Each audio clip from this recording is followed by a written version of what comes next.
Oh, hello, YouTube. Today on The Naughty Librarian, we are back again with Season 2, Episode 4 of Interview with the Vampire. Even more Easter eggs to be found and a lot of drama going on. Ooh boy. So the episode starts off with Claudia officially joining the cast of the Théâtre des Vampires, and she has her own little one-act play in the show, and it's a smash hit. People love it. And all of the little Rocky Horror super fans of the show, they start coming and they all dress up like her, and that's all well and good, except for the fact that Claudia hates doing it after a while. At first it wasn't so bad, but when you get to about the 500th show of Claudia having to do this, she has lost all of her passion for being on stage. She's going through the motions. She's barely putting any effort into her little part. And she just tells Armand, listen, I hate this. I don't want to do it anymore. And Armand, instead of, giving the girl a break, hey, you probably need one after this point, he just punishes her for it instead. He's like, listen, you need to get back into character, so this is what you're going to do. You're going to wear that ugly fucking costume 24/7 until you get back into the spirit of your little girl character again. And it's also showing the vibes just in the Coven, in the theater troupe, are not great, because for the past 2 years Armand has, split priorities between Louis and the Coven, and the Coven has picked up on this, and they don't like that all of a sudden he needs to rule with an iron fist. And there's only one member of the cast who really wants to step up to Armand, and that is Santiago. And Santiago just says, hey bro, I don't know what your problem is. The audience still loves her part even if she puts in zero effort. There's no problem here. You're making problems. And the fuck, bro? You're not even here most of the time. You're off playing kissy face with Louis. You got a problem, bro? Santiago's saying it with his full chest right now. And also Santiago has seemed to form kind of a big brother bond to Claudia in a way. And just knowing that he likes her and they have a relationship in the TV show, ooh, I know how the whole thing turns out, and it just makes it so much more brutal to know that he's been friends with her this whole time. Because at least in the book, Santiago wasn't friends with Claudia, okay? He was just a jealous asshole. He hated Louis' guts. And then Claudia by default. You know what? I haven't even really brought this up yet, but in the book, Louis and Claudia don't even join the Coven. And in fact, actually, it was kind of the opposite, because Louis is the one who kept wanting to go back to the theater, kept wanting to go see Armand, when Claudia's like, those bitches are dangerous. We shouldn't go back there. I don't know. The show is going a completely different direction with it, but it also is making it more brutal in certain ways. So I love it and I hate it. I love it because it's going to be brilliant, but I hate it because it's going to hurt my feelings. So I don't know how to feel about it yet, but I digress. Armand and Louis, they're still in a relationship in the show, even though Armand seems to really want to take it to the next level and have them officially be companions, which is kind of like vampire equivalent of married. And Louis seems to be in his fuckboy era, where he wants all of the good relationship stuff with Armand, but he still only wants to call him his friend. One of those, which I am not living for. I feel like everyone has had one fuckboy in their life who's done the same thing. And I'm like, oh, I'm on Armand's side for once. And there's also the whole aspect of Louis' deteriorating mental state. He's still hallucinating Lestat. It's been 2 years. It's Louis' manifestation of his own subconscious that seems to, pop up whenever he starts having any doubts about things. But Lestat's presence is so real to Louis. Even in the present time, he's doing the interview, he stops and he tells Daniel that when Lestat was around, it was so present that he could feel Lestat's breath on his neck, and he could feel his skin in a way. It was very intense. Oh boy, does this make Armand so jealous. Tell me he is not internally screaming right now. He's just, I'm so upset about this. But anyway, Louis waxing poetic about his ex-boyfriend to Daniel. And Daniel, he happens to find this article that was sent to him from the Talamasca. And he's like, oh, okay. Hey, by the way, were you two the only survivors of the fire at the theater? And immediately Louis confused. He's like, what fire? Louis doesn't know what he's talking about. And Armand is like, shut the fuck up, bro. Like immediately in his brain, he's like, shut up. We didn't give you any information about the fire. So like, where are you getting this info? And luckily Daniel's just like, oh, it's my research assistant. They think we're writing a book about post-war Reconstruction Paris. And they found this article and thought it was useful. Every time that Daniel talks to Armand in particular, he keeps experiencing these flashbacks to the 1970s and the first interview with Louis. And perhaps seeing how much Armand was actually involved the first time and he just has no recollection of. So personally, what I think is going on here is one of two things. One, Daniel may just have one of those human brains that rejects false memories kind of naturally, so his own brain is just kind of fighting back against Armand. Or two, he has Parkinson's disease, which is a neurological disorder, so maybe it's disrupting some of the neurological impulses in his brain and therefore the memory blocks are maybe disintegrating. I'm not sure where they're gonna go with this, but they're heavily implying they're going somewhere with it, and I think it's gonna be one of those two. But anyway, back to the Coven. Claudia is really starting to hate it there. She's not really making friends with anybody. Santiago kind of is her friend, but like, he's really friends with everyone else more.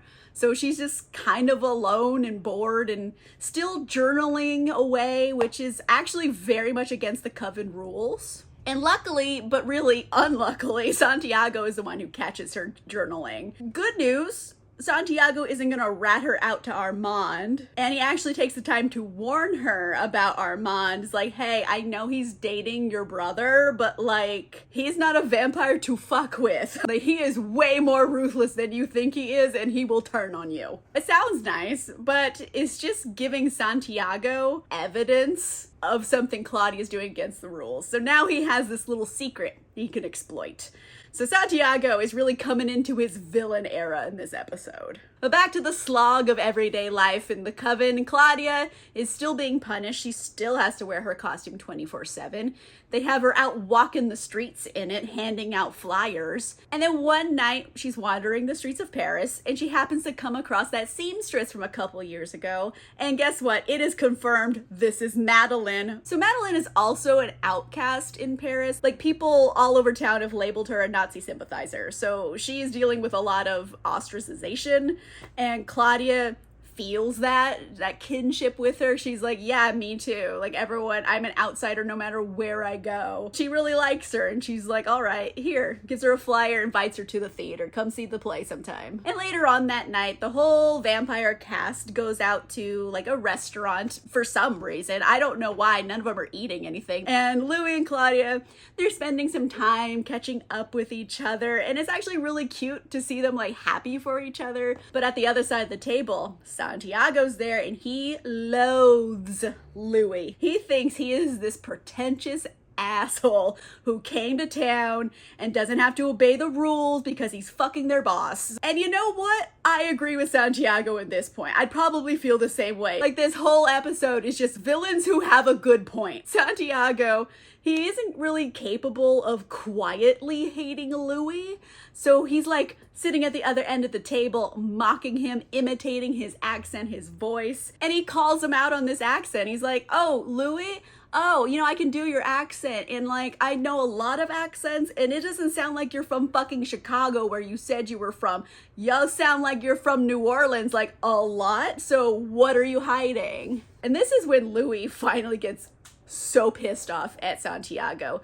He like speed runs across the table, literally grabs the tongue out of Santiago's mouth and starts calling him a buffoon. And they're causing a scene, so Armand has to use his powers to like make everyone fall asleep in the restaurant so no one catches him doing vampire shit. And Louis storms out. He's like, I'm done with tonight. I don't want to be around you people. I really liked that they used the word buffoon in this scene because that's like kind of a book Easter egg. Because in the book, Santiago hates Louis's guts because one time he called him a buffoon. Real talk, that's it. He hates him because he called him a buffoon.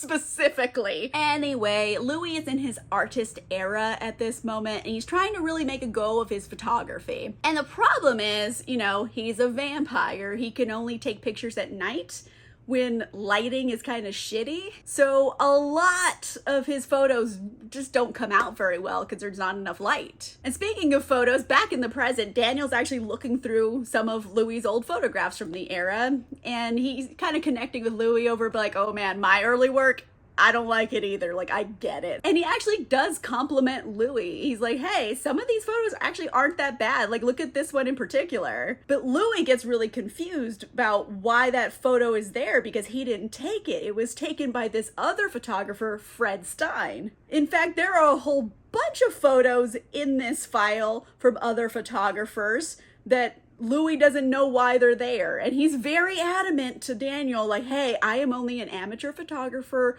and I don't want to pass off other people's work as my own. However, this whole scene is being intercut with Daniel's flashbacks of Armand messing with his memories.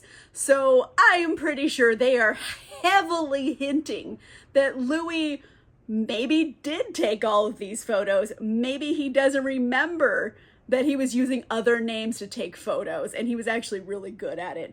Maybe a new memory was implanted over that one. I don't know. They're just heavily hinting at things, but not giving us like satisfaction yet. But let's go back to the story. Okay, so Louis, he's back at the apartment and he's just really examining all of his photos and he's having a full-on conversation with Ghost Lestat. And realistically, this is Louis' subconscious that he's talking to. And, you know, maybe it's just Louis' own wishful thinking about how he wanted to be loved by Lestat. So I feel like this has gone beyond just occasionally seeing an hallucination to he kind of has a full-on relationship with his imaginary friend. It's right about now that Armand shows up at the apartment to kind of ask Louis out on a date, you know, to make up for his behavior the other day. So they go to this fancy art gallery. Armand is using his mind powers to like freeze the guards so Louis and him can have like a nighttime private tour all to themselves. And as they're touring the museum, they come across a painting that was done by a contemporary of Armand's maker, Marius de Romanes. And the painting in particular features a 20-year-old Armand as one of the models in it. And then finally Armand gives Louis his actual backstory because they never actually talked about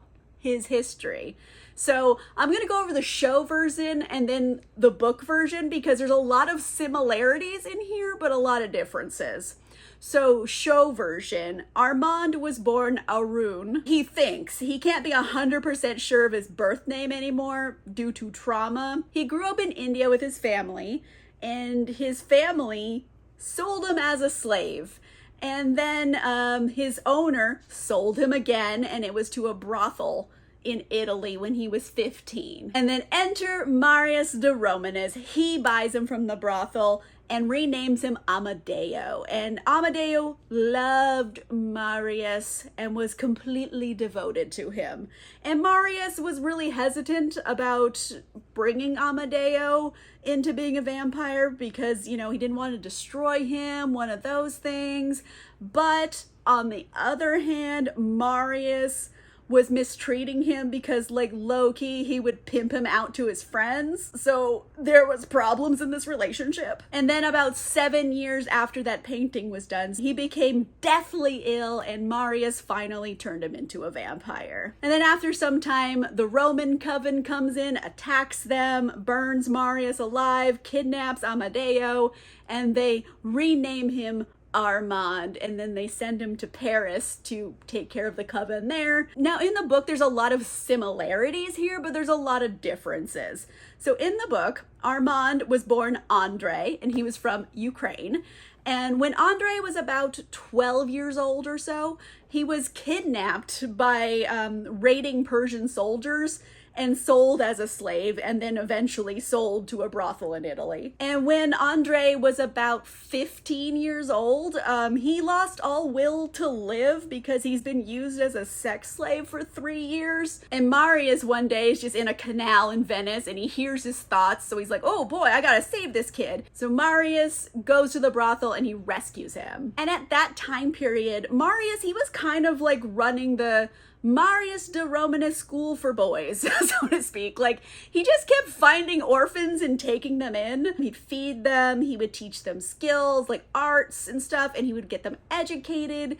And you know what? He didn't even diddle any of them. This was like a good thing going on. But Amadeo was different. They fall in love with each other, and the relationship is pretty toxic, like, let's be real. And Amadeo really wants Marius to turn him into a vampire. He's like, turn me into a vampire, that way we could be together forever, please. But Marius keeps refusing to turn him because, one, being a vampire sucks, and two, Amadeo is 17 years old. However, Amadeo was a bit of a slut right now at this area. He was banging everybody in town. Men, women, honestly, anything with a willing hole. And then one day, a jealous lover ends up stabbing him, and he had poison on his blade, so Amadeo is dying of poison imminently. It's like, it's gonna happen. So Marius reluctantly turns him into a vampire to save his life. And then they're companions for like many years until the Roman Coven attacks. They kidnap all of the kids living there, including Amadeo, and then they burn Marius alive. And then they torture and brainwash Amadeo to create Armand, and then eventually send him to Paris to run the satanic vampire cult there. So the book is better in some ways and worse in some ways than the show. I don't know. They're very similar stories, but there's some differences there. So after Armand tells Louis, you know, his backstory of woe, he gets a telepathic call from someone in the Coven saying, hey, Claudia's gone. We don't know where she is. You gotta go find her. So meanwhile, back at the theater, Madeleine actually does come to see Claudia perform, and she is not impressed with the show at all because it's insipid bullshit. And Claudia wholeheartedly agrees. She's like, yes, I feel the same way you do watching it, and I have to do it. So they kind of bond, and Claudia offers to give Madeleine a ride home, even though she knows full on it's against the rules to do this. So they go back to the dress shop, and they're just like talking and like having a good time. Madeleine's trying to like alter a dress so it would have fit, you know, Claudia's kid body. And she talks to her like she's a grown-up. So Claudia's having the best time because she has someone who's not treating her like a kid. And Madeleine tells her the story about why people are painting swastikas on her window still. And basically, during the occupation of Paris, Madeleine, she met a 19-year-old German lieutenant. And he was just a scared kid. He was like, oh my gosh, I'm gonna die and I don't know what love is like. Which sounds like a scam, but it actually wasn't. He was just a scared kid. And, you know, she was having sex with him. It was war, okay? Things were wild at this period of time. But she was never like a Nazi. She just happened to be in a romance with a soldier. So that was her main problem. And now everybody knows. And everyone thinks she's a Nazi sympathizer when realistically she was just trying to bang this guy. And the evening takes a dangerous turn when Madeleine accidentally bleeds through her menstrual protection, and Claudia's like, oh boy, there's blood right there. Like, just really wants some of that blood. But luckily, before she can make a mistake that she can't take back, Armand happens to show up and is like, Claudia, you need to get your little ass back to the theater right now. So Armand is literally dragging Claudia back to the theater, and he threatens her and he tells her, hey, I know your secret. I know what you did to Lestat. And if I was another Coven leader, you'd already be dead by now. So you should be thankful I'm here. Essentially, he's just trapping Claudia the same way Lestat trapped Claudia. And she is like, oh my God, no, like this is happening again. Why can't I escape these people? And unfortunately for Claudia, Santiago overhears this. And Armand threatens to kill him too for good measure, just mainly for annoying him. So now Santiago is even more of an enemy to Armand. I feel bad that I enjoyed seeing Armand be a manipulative gremlin in this whole episode, but like, that's the Armand I know who's ruthless. So back at the apartment, Louis, he is practicing his new ability that Armand taught him, the fire gift. And like, oh my God, this is a huge red flag for Louis, okay? Because like in the books, Louis has a tendency to burn down buildings when he's in trouble. In the first book of the series alone, he burnt down not one, not two, but 3 different buildings, okay? And those were the last ones he burnt down. Like, he has burnt down so many buildings throughout the series. It is bizarre how many buildings he's burned down. Like, Louis with the fire gift is just giving a pyromaniac unlimited matches. So I was like, oh no, this is gonna be a mess. But I digress. Claudia comes rushing into the apartment and she's like, Armand knows her secret and he threatened me about it. And Louis doesn't immediately take her side in this. He's like, that doesn't sound like something Armand would do. And it pisses her the hell off, okay? Because Louis promised that he was going to be loyal to her. It's her and him forever against the world. And as soon as Louis finds a boyfriend, that loyalty wavers. Claudia is like, fuck you and your stupid love life, I'm out. And she leaves. She storms out. She can't stand him right now. And like, honestly, Claudia, I get it. I'd be mad at Louis too. And Louis is upset. I'm pretty sure he knows Claudia is correct about this, but doesn't want to admit it to himself yet. But what he does realize at this moment is that he needs to pick a side, okay? Because he's just towing the line between Claudia and Armand. Time to make a decision here.